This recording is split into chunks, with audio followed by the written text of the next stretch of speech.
Olá, bem-vindos à segunda edição do podcast At Retail.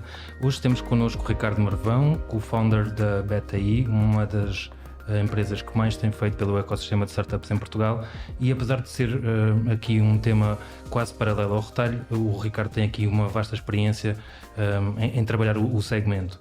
Neste sentido, e também não perdendo mais tempo, agradecendo o convite do Ricardo para estar connosco hoje aqui para a gravação deste novo episódio, começava por perguntar a Ricardo, com o ecossistema de startups em Portugal a crescer de forma muito exponencial durante os últimos anos, que balanço fazem enquanto acelerador deste movimento que acabaram também por fazer parte aqui deste início deste movimento? Olá a todos e desde já obrigado pelo convite.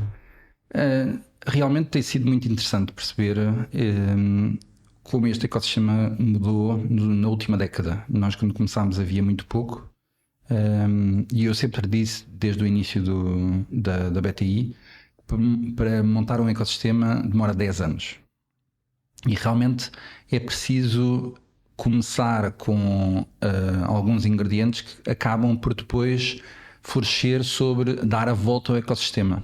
E muitas vezes isso acontece quando, por exemplo, temos aqueles primeiros empreendedores que depois de terem levantado uma primeira ronda, terem crescido, segunda ronda, terceira por aí fora, e terem crescido realmente bastante a sua empresa, acabam por querer dar de volta ao ecossistema, querer dar de volta através de criar uma fundação, como por exemplo o José Neves fez, ou criar um fundo, como por exemplo a Schilling fez com os founders, ou criar uma área de trabalho onde as startups possam vir e trabalhem nessa área.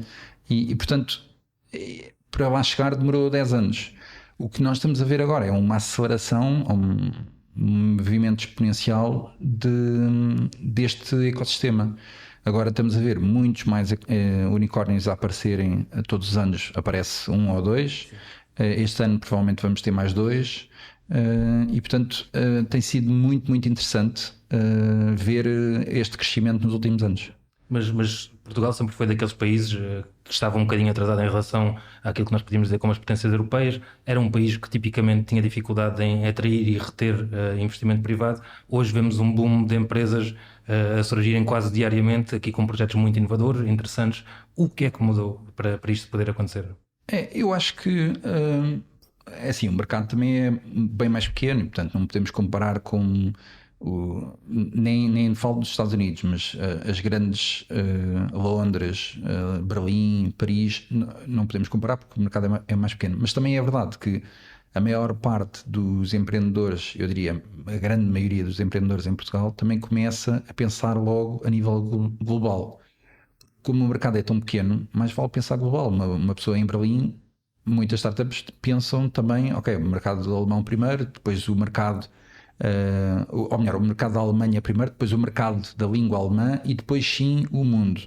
Enquanto que o português, como o mercado é pequeno, pensa logo, ok, como é que a gente consegue conquistar o mundo?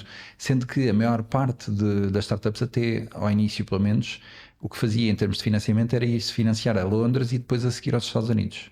E isso é muito diferente de países onde realmente há mais fundos, e seja em França, como na Alemanha, como em Inglaterra. Mas era só uma questão de fundos, ou seja, de aqui haver este incentivo para o início da atividade, ou havia um certo medo que só foi transformado a partir também de uma educação para esta cultura de empreendedorismo?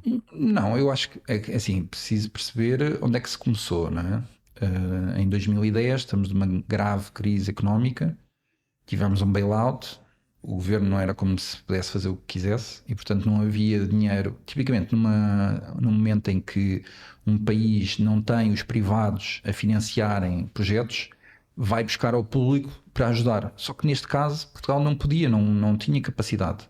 E portanto o que foi criado foi este grassroots movement entre as várias startups, os vários founders, para se ajudarem uns aos outros e começarem a trabalhar melhor, o melhor possível. Como é que eu consigo financiar a minha startup? Qual é que é o melhor mentor? Onde é que eu vou a seguir? Qual é o evento onde eu me devo apresentar? E realmente isso foi a forma como cresceu. Depois sim, quando Portugal saiu da Troika, e conseguiu-se abrir e criou-se a Portugal Ventures também, que começou a investir muito no ecossistema. Isso ajudou imenso e a partir daí os fundos começaram a vir. Uma das coisas que faltava a determinado momento era os fundos seed ou pre-seed, aquele primeiro investimento na startup, mas isso hoje em dia já está bem composto. Mas faltava enquadramento legal também aqui para haver um maior dinamismo deste tipo de projetos? Ou isto é uma coisa que tem de começar com um empreendedor e a partir daí? Os ecossistemas crescem assim, por exemplo, vamos olhar para um ecossistema super evoluído, Israel. Em 1992, quando eles fizeram Yosma, eles também não tinham grande coisa. Começaram foi muito cedo a pensar no assunto. Hoje em dia o ecossistema deles é muito evoluído, porque também começaram muito mais cedo e perceberam a dinâmica. Portugal está num momento muito, muito interessante. Ao início, nós também não sabíamos, era preciso criar qual é que é a receita para Lisboa, para Portugal, de conseguir ter estas startups e estas empresas a ajudarem o governo, todos os stakeholders que têm que estar envolvidos de maneira que o ecossistema floresça. E acolhermos o Web Summit foi, sem dúvida, aqui também um ponto de viragem para conseguirmos dinamizar ainda mais este ecossistema? Sim, eu acho que Portugal já ia lá chegar, mas o Web Summit acelerou o processo e também deu outra coisa que foi, deu muita visibilidade ao país. De repente, muitos países, eu lembro-me perfeitamente quando o Web Summit veio para cá, muitos países de renome a perguntarem-nos porque é que o Web Summit vai para Portugal. Mas o que é certo é que na altura praticamente todos os grandes países já tinham o seu grande evento e para o Web Summit também era mais difícil concorrer com um grande evento que já existisse em Espanha ou em França ou em Inglaterra ou por aí fora. E portanto, sim, eu diria que ajudou bastante, acelerou o processo. Acho que já íamos lá chegar, mas é super bem-vindo o Web Summit. E hoje, com todas estas dinâmicas aqui alinhadas, ou seja, todos os interessados aqui muito mobilizados para fazer acontecer este ecossistema de startups, está a ser lançada também a ideia de uma incubadora aqui em Lisboa de unicórnios. A fábrica de unicórnios. Sim. Do Presidente da Câmara. Sim, do Carlos Moedas. Faz sentido também uma aposta deste género? É possível construirmos uma Silicon Valley portuguesa? É assim, não sei se é uma Silicon Valley portuguesa que está a tentar ser criada. Eu sei que quem está atrás do projeto, neste momento é um grande amigo meu, Nuno Sebastião, que é o CEO da Feedzai. Acredito muito na visão que ele está a tentar montar. Vamos ver, o projeto há de ser apresentado agora no próximo Web Summit, ou pelo menos lançado um pouco antes, e isso foi uma aposta do Presidente da Câmara, o Carlos Moedas. Acho que pode ser muito interessante ver um resultado disso. Acho que Portugal também e Lisboa também precisa agora de um novo incentivo. Já chegámos àquele ponto em que been there, done that. Precisamos do novo, o próximo incentivo. O Web Summit também já está cá há vários anos. Qual é que é a próxima coisa que ajuda a continuar a puxar o ecossistema? Temos uma Farfetch, temos uma Feedzai, como acabaste de dizer. Vemos muitas empresas a surgirem. Algumas são absorvidas aqui por também gigantes do retalho, por exemplo, como vimos o caso de uma Sensei que foi aqui absorvida pelo Continente. Este é o caminho natural de uma startup, ou as startups deviam ter aqui alguma mais resiliência para fazer crescer ainda mais os seus serviços, produtos e depois sim venderem a ideia? Depende, eu acho que depende também dos founders e daquilo que se pretende. Nós basta olhar, ainda hoje, ontem, foi vendido o Twitter, não é? Uhum. E há 2 semanas atrás ninguém diria, não é? Por vezes aparecem oportunidades que uma pessoa não pode deixar escapar. O Twitter não foi bem uma oportunidade, foi um investimento a sério, não é? Não, mas digo, a venda do Twitter em si há 2 semanas atrás era impensável e 2 semanas depois está vendido. E portanto, por vezes aparecem oportunidades super interessantes e a Sensei, por exemplo, a Sonai, quando foi ter com a Sensei, pronto, se calhar também viu ali uma oportunidade e a Sensei eu disse, olha, está aqui uma oportunidade para dar um salto. Há outras empresas que também veem uma oportunidade que aparece no mercado, seja uma corporate, seja um novo fundo que quer investir na tecnologia que eles estão a trazer para o mercado, ou até ganhar um grande cliente que de repente lhes dá a abertura para um mercado completamente diferente. Por vezes as pessoas esquecem que a maior parte das startups fazem vários pivots, ou seja, mudam de direção durante o seu crescimento. E muitas vezes, por exemplo, na BTI nós vemos isso muitas vezes, que é uma empresa que se calhar trabalha num setor completamente diferente, se calhar trabalha na área da saúde e tem uma tecnologia interessante para a área da saúde, mas se calhar apresentada a uma área financeira, por exemplo, a tecnologia que eles têm virada para a área financeira é uma mais-valia muito maior do que na área da saúde. E, portanto, eles depois dizem-se, se calhar nós devíamos era olhar para a área financeira. E aí há uma mudança de direção. E por vezes são oportunidades como, por exemplo, as que a BTI também apresenta, que estes programas de inovação colaborativa entre grandes empresas e startups, que lhes dão a oportunidade para trabalhar não só com os decision makers, não, os decisores dentro das empresas e perceber realmente os problemas que as business units, que as unidades de negócio estão a ter e perceberem como é que a sua tecnologia pode realmente impactar aquele problema. Tem projetos aqui na área do retalho, sei que também trabalham na área da finance, da digitalização, e uma das vossas áreas core é também aqui a sustentabilidade. Tem até um projeto com a Sociedade Ponto Verde. Estes são setores em que a inovação está a acelerar mais rapidamente? Muitíssimo. Eu acho que, por exemplo, nas áreas onde a gente tem visto mais inovação e mais investimento na inovação tem sido a área da energia, muita, e agora ainda mais, e acho que estamos no início dessa aceleração. Acho que a transição energética ligada à sustentabilidade vai ser o tema da década. Depois temos a área da saúde, que realmente tem, não só por causa do Covid, mas tem realmente havido muito investimento nessa área e há muitas empresas farmacêuticas, hospitais, por aí fora, que querem trabalhar a área de inovação e que há interesse realmente, seja cá em Portugal como fora. E depois a área do mar também temos visto imenso interesse. É uma área que eu acho que Portugal, quer dizer, tem um mar fantástico, enorme, imensas oportunidades. Há aqui uma oportunidade para trazer inovação para a área do mar.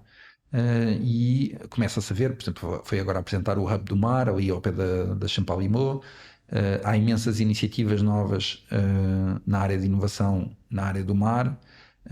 Tem havido mais e mais organizações a virem a crescerem na área do mar. Por exemplo, este ano vamos ter uma mega conferência das Nações Unidas dos Oceanos em Lisboa em junho, uma semana inteira em que vai cá estar toda a gente a falar do mar. Portanto, é uma área que realmente temos visto grande crescimento e acho que está no início desse crescimento. E, portanto, essas áreas para nós são muito interessantes e vão continuar a inovar imenso. E até que ponto é que nós podemos ajudar o mundo também a crescer nestas áreas em específico? Portugal tem essa capacidade de ser pioneiro e de ter aqui projetos que realmente façam a diferença? Temos essa capacidade internamente no país, num país tão pequenino como todos sabemos que somos? Portugal tem imensa capacidade. Nós vemos, por exemplo, dando um exemplo, a Fidzai é uma empresa que nasceu em Coimbra. Hoje em dia são quase 1000 pessoas e trabalham com 9 dos 10 maiores bancos americanos. Têm conquistado o mercado americano, o mercado da América do Sul, o asiático, o europeu, por todo lado. E é uma empresa portuguesa que cresceu com 3 founders. Podia dizer a mesma coisa de uma Farfetch, podia dizer a mesma coisa de uma Talkdesk. E aqui estou só a falar de empresas mais ligadas às startups, mas nós temos grandes empresas, tipo uma Navigator, que têm uma presença global enorme e que têm uma pegada fortíssima lá fora em termos de negócio. E portanto não vejo problema nenhum de um português poder conquistar o mundo.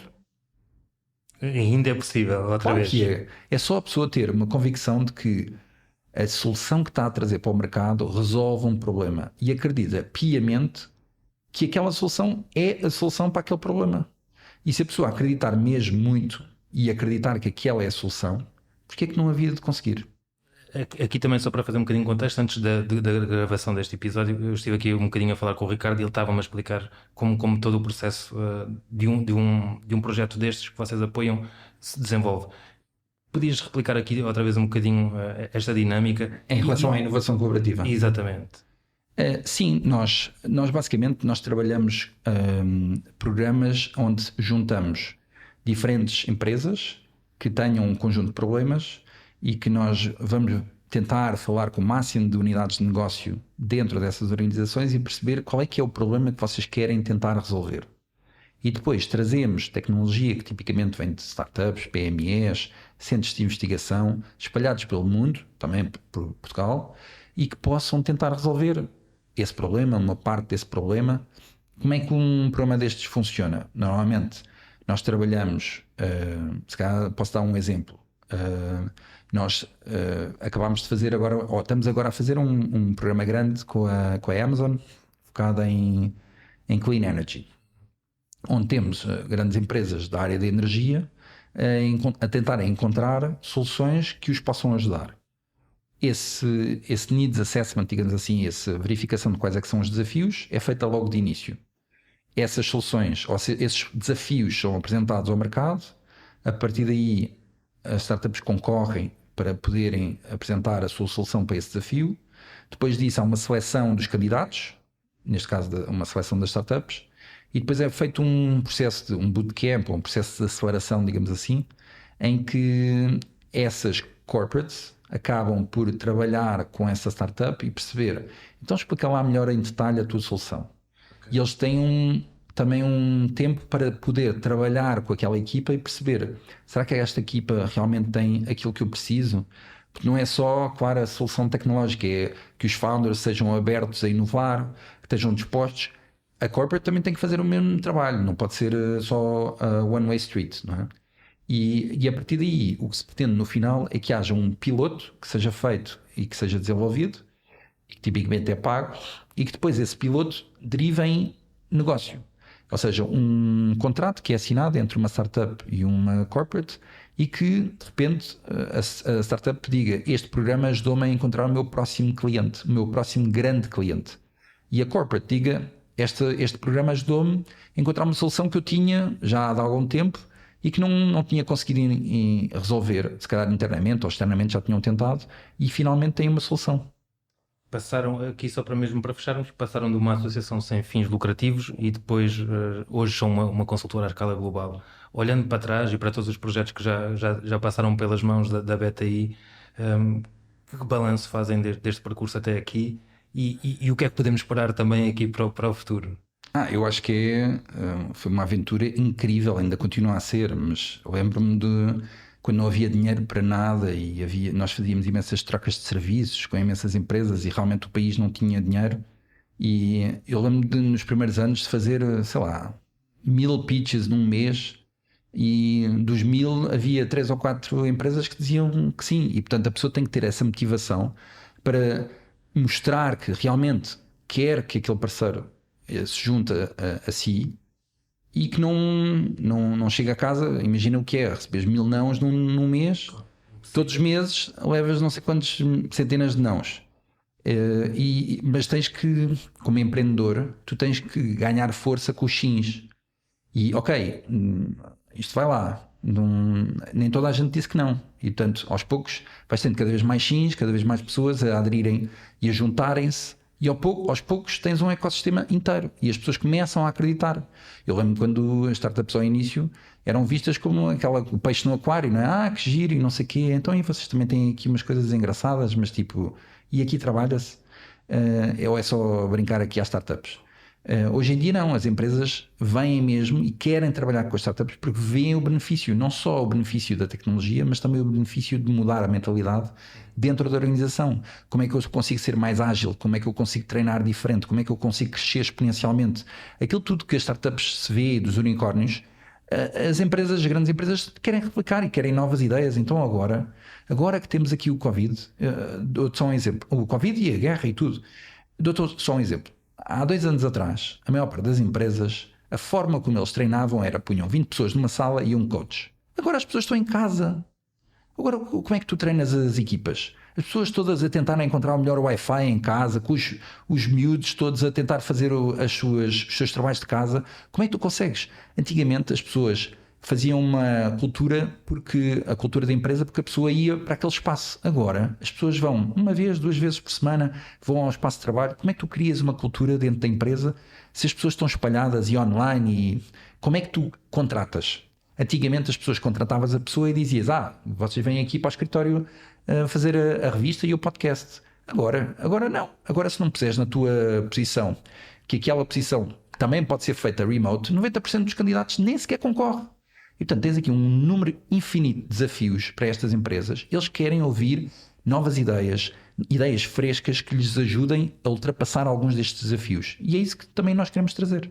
Então depende das tuas palavras que o futuro será muito mais flexível do que a atualidade.